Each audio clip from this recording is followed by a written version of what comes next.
Hello मेरे प्यारे student. मैं आपके अपने प्यारे यूट्यूब चैनल जेक गाइड में तहे दिल से स्वागत करता हूं।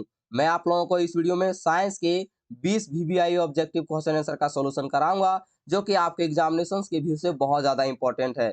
इन सारे सवालों को मैंने अपने एक्सपीरियंस के अनुसार से आप लोगों के लिए बनाया हुआ है, तो आप लोग इन सारे सवालों को जरूर अच्छी पूर्वक याद कर लीजिएगा।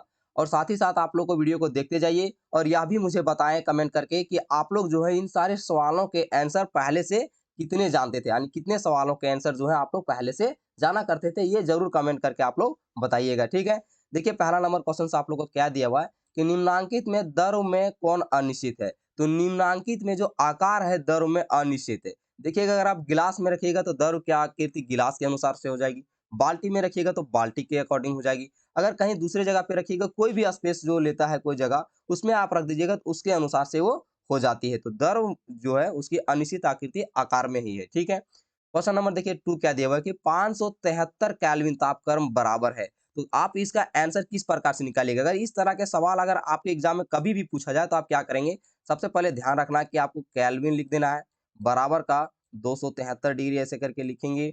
उसके बाद आप इधर सेल्सियस लिख दीजिएगा। ठीक है, ध्यान दीजिए ये सी है, मैं यहाँ पर पेन सेलेक्ट नहीं किया हूँ, सिर्फ माउस से कर रहा हूँ, इसलिए थोड़ा सा दूसरा ऐसा लिखा रहा है। देख लीजिए कि जहाँ पर आपको केल्विन लिखा हुआ उसको केल्विन की जगह पर आप इसको लिख दीजिएगा। जैसे 573 लिखा है, 573 यहाँ पर लिख दीजिए, 273 यहाँ पर लिखा है तो 273 यहाँ रहने देते हैं। प्लस में आपका सेल्सियस है, यहाँ पर देखिए आपको सेल्सियस में आंसर पूछा है, तो 573 केल्विन जहाँ लिखा हुआ है यहाँ पर 573 केल्विन लिख दीजिए। तो देखिए इधर प्लस में है तो इधर जाके माइनस में हो जाएगा, जो कि घटेगा तो आपका 300 डिग्री सेल्सियस आ जाएगा। और ध्यान दीजिए, अगर डिग्री में दिया रहेगा और सेल्सियस में आपको बदल करके आंसर रहेगा जिसे केल्विन में, तो आप यहाँ पर सेल्सियस की जगह पर रख करके उसका आंसर निकाल लीजिएगा। ठीक है, चलिए देख लेते हैं क्वेश्चन नंबर 3 क्या दिया हुआ है कि कौन सा धातु कमरे के ताप पर द्रव होता है। तो पारा धातु जो है कमरे के ताप पर द्रव अवस्था में होता है। ओके, क्वेश्चन नंबर 4 देख लीजिए आप लोगों को क्यों क्या है मैंने बनाया हुआ है कि उपधातु है। तो इनमें से उपधातु कौन है, तो सिलिकॉन जो है उपधातु है। और दो आप इसका ध्यान रखिएगा कि कार्बन के दो अपरूप आपके एग्जाम में बहुत ज्यादा पूछा जाता है, तो कार्बन के दो अपरूप हीरा एवं ग्रेफाइट होता है, इसको जरूर आप लोग याद कर लीजिएगा। ठीक है, क्वेश्चन नंबर 5 देखिए क्या लिखा हुआ है कि किस तत्व का लेटिन नाम कैल्शियम है। तो पोटेशियम तत्व का जो लेटिन नाम है वह कैल्शियम है। ओके, इसी से आप लोग कंफ्यूज होकर के कभी अगर आपको ऑप्शन में कैल्शियम ही मिल जाता है तो आप उसे टिक नहीं कीजिएगा, नहीं तो गड़बड़ हो जाएगा। अगर आप लोग अभी तक वीडियो देख रहे हैं और पसंद आ रहा है इन सारे सवालों को देखने के बाद, तो जरूर आप लोग चैनल को सब्सक्राइब कीजिएगा, साथ ही साथ वीडियो को लाइक करके जरूर जाइएगा। क्वेश्चन नंबर 6 देखिए क्या लिखा हुआ है कि प्रकृति में ऑक्सीजन गैस किस रूप में उपस्थित होता है।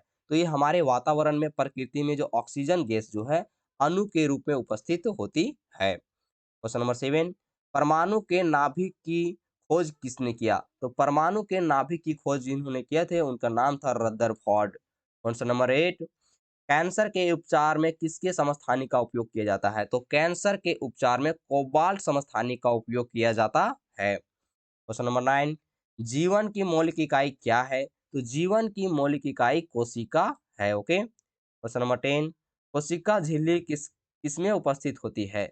तो कोशिका झिल्ली जो है जंतु कोशिका में उपस्थित होती है, इस बात को आप लोग जरूर ध्यान रखिएगा। आगे देख लेते हैं क्वेश्चन नंबर 11, पौधों में जड़ और तनों की मोटाई किस ऊतक के कारण होती है। तो पौधों में जड़ और तने की मोटाई किस ऊतक के कारण होती है। तो ये आप लोग को अच्छी पूर्वक जवाब रखना चाहिए कि केबियम ऊतक के कारण से जो है जड़ों एवं तनों की मोटाई होती है और बढ़ती है, उन उसी के कारण से कैबियम के ही कारण से। क्वेश्चन नंबर 12, जाइलम और फ्लोएम किस प्रकार के ऊतक हैं। तो जाइलम और फ्लोएम जो है दोनों जो है संवहन ऊतक है, यानी देखिए इन दोनों का काम जो होता है कुछ पदार्थों को लेकर के आना है, फिर कुछ पदार्थों को लेकर के जाना है, इसीलिए इसे संवहन ऊतक कहा जाता है। क्वेश्चन नंबर 13, हमारे शरीर में गति के लिए उत्तरदायी ऊतक है। तो हमारे शरीर में गति के लिए उत्तरदायी ऊतक है पेशी ऊतक। अगर पेशी ऊतक नहीं होगा तो शायद हम लोग चल फिर नहीं पाइएगा। क्वेश्चन नंबर 14, जंतु जगत का सबसे विकसित समूह है। तो जंतु जगत का सबसे विकसित समूह है स्तनधारी वर्ग। जैसे कि अभी हम लोग ह्यूमन बीइंग देख लीजिए सबसे ज्यादा विकसित है, चूंकि हम लोग स्तनधारी वर्ग के ही रिलेटेड से आते हैं। हम लोग कितनी ज्यादा विकसित हैं ये आप खुद ही जान सकते हैं कि पूरा दुनिया में कंट्रोल पूरा मानव जाति का है, तो आप समझ सकते हैं इस बात को। क्वेश्चन नंबर 15, अमीबा का प्रचलन अंग है। तो अमीबा का प्रचलन अंग उत्पाद है। ओके, क्वेश्चन नंबर 16, भारतीय मेढक का जीव वैज्ञानिक नाम है। तो भारतीय मेंढक का जीव वैज्ञानिक नाम है Rana tigrina. Okay, question number 17, दूरी का मूल मात्रक है, तो दूरी का मूल मात्रक है मीटर। क्वेश्चन नंबर 18, 20 मीटर पर सेकेंड का किलोमीटर पर आवर में मान होगा। यहाँ पर मन लिखा गया हुआ है, इसका मान होगा। तो ध्यान दीजिएगा कि इसका मान कैसे होगा। एक बात ध्यान रखिएगा आप लोग, जब भी आप जैसे यहाँ पर देखिए मीटर पर सेकेंड लिखा हुआ है, ध्यान से देखिएगा वीडियो आप लोग को। इसको बदलने के लिए बोल रहा है आपको किलो आवर में, किलोमीटर आवर में बदलने के लिए बात कर रहा है। देखिए आपको छोटा से बड़ा की ओर जाने की बात बोल रहा है, ठीक है। इस बात को आप लोग जरूर ध्यान दीजिएगा, मैं क्या बोलने की कोशिश कर रहा हूँ। आप लोगों को छोटा से बड़े की ओर बदलने की बात कर रहा है। तो सबसे पहले जो लिखा उससे पहले लिख देते हैं 20 लिखा हुआ है। अब छोटा से बड़ा की ओर बोल रहा है, तो आपको क्या करना है कि 18 बटे 5 से इसको गुना करना है, ठीक है। आपको छोटा से बड़ा जाने को बोला, तो बड़ा कौन है इसमें अगर गौर कीजिएगा तो बड़ा कौन है? 18 है। तो 18 को ऊपर में रखेंगे, नीचे में 5 रखेंगे, ठीक है। तो आप देखिएगा यहाँ पर 5 चौका 20 हो जाएगा, ठीक है। तो यहाँ पर क्या आ गया? 4 4 को आप 18 से गुना कीजिएगा तो आपको आ जाएगा 72 किलोमीटर पर आवर। अभी इसको समझना बाकी है आप लोग को, ये इसका आंसर निकाल के मैं भी बताया हुआ हूँ। अब देखिए, आपको मीटर पर सेकंड से किलोमीटर में बदलने के लिए बोला आवर में, तो आपने 18/5 से गुना किया। अगर यही चीज़ आपको अगर बोलेगा कि किलोमीटर से आवर में, किलोमीटर पर आवर से आपको मीटर पर सेकंड में आपको क्या करना है? बदलना है। तो उस टाइम आप 5/18 से उसको गुना कीजिएगा, यानी छोटा को अगर बड़ा को छोटा में बदलना है, तो छोटा से गुना करेंगे, जो कि छोटा है 5, तो 5 से गुना करेंगे और बटे में 18 हो जाएगा। और अगर आपको बड़ा छोटा से बड़ा में करने बोलेगा तो 18 बड़ा है तो 18 रहेगा ऊपर में और 5 रहेगा नीचे, ठीक है? इस बात को आप लोग अपने दिमाग में बैठा लीजिए। इसको बहुत हद तक चीज़ें आने के बाद ही इस चीज़ को समझ में आती है, बहुत हद तक पढ़ने के बाद, ठीक है? तो मैं आपको कॉन्सेप्ट बता रहा हूँ, इसे ज़रूर याद करके रखिएगा। क्वेश्चन नंबर देखिए आपका क्या दिया हुआ है 19, कि 6 केजी द्रव्यमान की वस्तु पर 36 न्यूटन का बल लगाने से उत्पन्न त्वरण होगा। अब देखिएगा यहाँ पर आप लोग को मास दे दिया गया हुआ है, ठीक है? मास दे दिया गया है। दूसरी बात यहाँ पर न्यूटन आप लोग को दे दिया गया, यानी फोर्स का मान दे दिया गया। आप लोगों को जो है एक्सेलरेशन पूछा गया, त्वरण का मान पूछा गया हुआ है। तो आप जानते होंगे कि एक फॉर्मूला होता है F होता है, ये बराबर है m गुने का a। अब ठीक है, तो आप लोग को देखिए a का मान पूछा है। तो अगर आप देखें तो f का मान कितना दिया हुआ है? 36 दिया हुआ है। अब देखिए इधर a था तो बटे में m चला जाएगा तो m कितना है? 6। अब भागा लगा दीजिएगा तो 6 छक 36, ठीक है।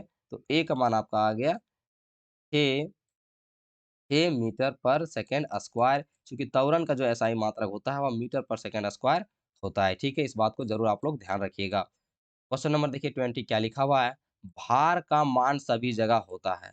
तो भार का जो मान है सभी जगह पर असमान होता है। इस बात को आप लोग ज़रूर ध्यान रखिए कि अगर आप उत्तरी ध्रुव पे जाइएगा तो वहाँ पर आपका मान अलग हो जाएगा, दक्षिणी ध्रुव पे जाइएगा तो उसका मान अलग हो जाएगा, उसका भार अलग हो जाएगा। आप लोग अभी-अभी क्वेश्चन पढ़े होंगे कुछ देर पहले कि पृथ्वी के गुरुत्वीय त्वरण में उसका मान क्या होता है? देखिए आप लोग का यहाँ पर लिखा हुआ है, मैंने बनाया हुआ है इसके लिए, आप लोग को समझने के लिए इसका बनाया हुआ एक क्वेश्चन अलग, कि किसी वस्तु का भार पृथ्वी के केंद्र पर होता है, तो पृथ्वी के केंद्र पर शून्य होता है। देख रहे हैं ना आप लोग कि पृथ्वी के केंद्र पर शून्य होता है। लेकिन यही अगर आप पृथ्वी की सतह पर होते हैं तो आपको कितना, अगर आप 1 किलो वज़न के व्यक्ति हैं, तो आपको आप अगर देखिएगा तो आपको 9.8 न्यूटन का आप पे बल लग रहा होगा। तो देखिए आपको जो वज़न जो है, आपको जहाँ-जहाँ जाइएगा आपको सबका अलग-अलग रहेगा, असमान रहेगा, ठीक है?